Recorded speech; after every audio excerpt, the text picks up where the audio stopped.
Hey everybody. Well, I know some of you out there are interested in videos about clocks, whether they be something fancy like grandfather clocks, or maybe something a little bit more simple like alarm clocks. So I thought maybe I'd show it to you, and I thought maybe you'd like to see it. So here we go.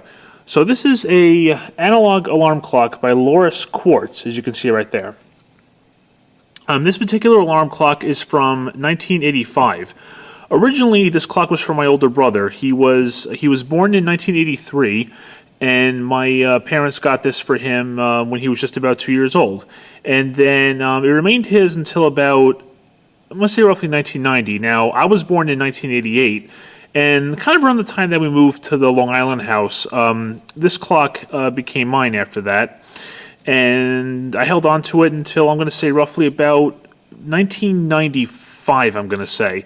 You know, I was 7 years old, and, figured my parents thought my room should get some new furniture, so my room got some new furniture, and I got that, that black Sony radio that you see next to my bed? Yeah, I've had that thing since 1995, and that thing is still working today. And to this day, I still use it as my alarm clock when I get up for work in the morning, but you get the idea. So anyway, this clock is very simple. You have your basic analog face. You have the hour hand, minute hand. There's the second hand going, and that little silver hand you see right there. That's the alarm hand, if you want to call it that, and we'll get to that in a little bit. And the push button on top is basically your alarm selector. Popped out is on, pushed in is off. Simple enough. And on the back, the clock is powered by a simple C battery. Yes, I am aware that the battery cover is missing. It could be one of the guest room drawers. I'm not sure, but if we can't find it, it's no big deal because this operates fine without it. And this little grating you see on the left here, this is where the alarm bell is behind here. They have this grating here so the sound can project out a little bit, as you can see. There's this push stop button that springs back out when you let go of it. I don't know what it's for. Maybe it's to help set the alarm. I'm not sure, but that's how it works. And you have your little adjuster dial right there in the middle. Right now it's pushed in, and when it's pushed in, I could probably show it to you now. When it's pushed in, you can see it adjusts the alarm time. And if I pull it out, you can see now it adjusts the actual time. So pretty cool thing to have. And let's see. So one of the ways you can tell this clock is made from back when is because if you look on the bottom here, where is it? Made in Japan, as you can see right there. So that kind of gives you a thing. It kind of tells you right here somewhere. Hopefully, yep, Japan right there. So you can see where it was made. And the funny thing is, this alarm clock has actually really come in handy for quote-unquote emergency situations, okay? What I mean by that is, obviously, there's been times where the Long Island house has lost power, and obviously the alarm clocks plugged in aren't going to work. Well, we're able to use this as a backup. Lots of times when my lots of times when my dad had to get ready for work in the morning, since his regular alarm clock wouldn't work since the house had no power, hey, no problem. Just put a battery in this clock, set the alarm time, push out the button, and then when the time came, the bell will go off, you wake up. So this is a very good backup clock for us to have. No law says you can't do that.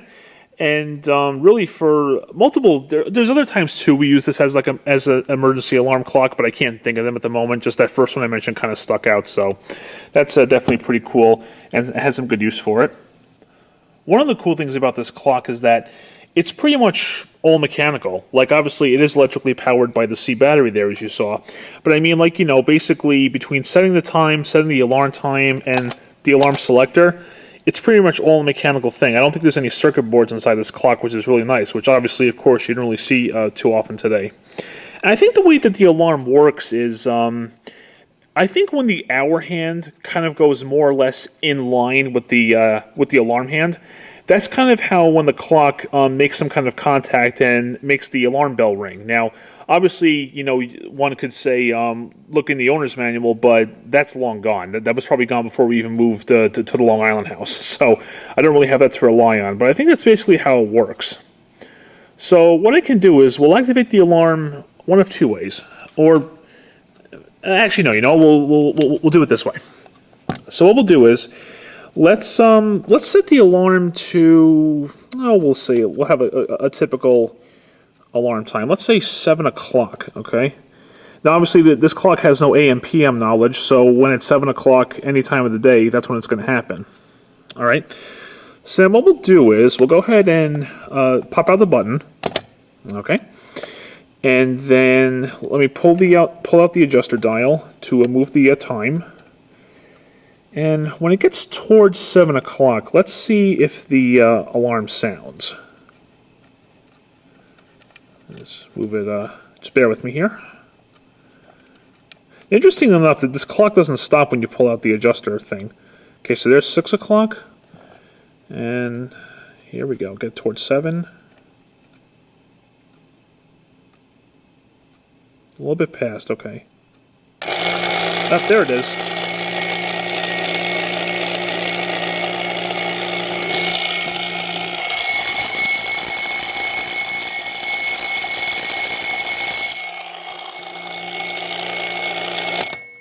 See? And you're just pushing the button to stop. Like I said, it is kind of touchy as to, like, you know, how exactly where you should put the alarm hand for it in order to go off. But as you can see, there's only, like, you know, a 10-minute difference between 7, well, obviously between 7 o'clock and 7:10. But, you know, that shouldn't be too much of a big thing. I guess we'll try one more test with the alarm. Let's put this actually to 12. Why not? 12 o'clock. Or, like, as close as we can get to it. There's the hour. Sorry, the alarm hand. At 12. Okay. And it's possible maybe if I move the time too fast, it may not register or something. So we'll try to keep it there, like, in the slower, we'll move it in like a slower sense. Let's pop the button back out. And let's move the time forward.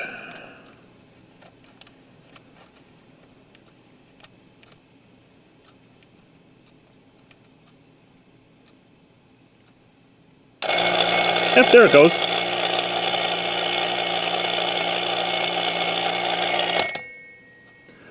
So really, I mean, you know, for this clock being from 1985, for the most part, it still works very well. You can see, put the and it's pretty close to the top of the hours. You can see. So yeah, I think that's what you're supposed to do. You're supposed to put the alarm hand where you want the hour hand to be, and to figure out, you know, what time it should be. And there you guys have it. That's basically the Loris Quartz alarm clock. It's kind of like a Fantasia theme, I guess. See if it's still on the cusp there.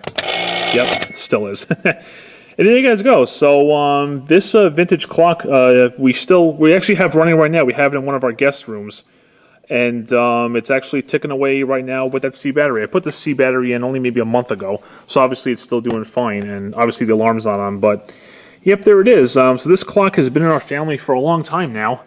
It served as a clock for my brother, then for myself, and then it served as a clock for an adult for a backup alarm when power was out. And this is still a nice clock, you know, so still works great, and still ticking away, and who knows, maybe sometime in the future we may need to use it again as an alarm. But when that time happens, it happens. But for now, here it is, and it works great. Thank you very much for watching, and take care.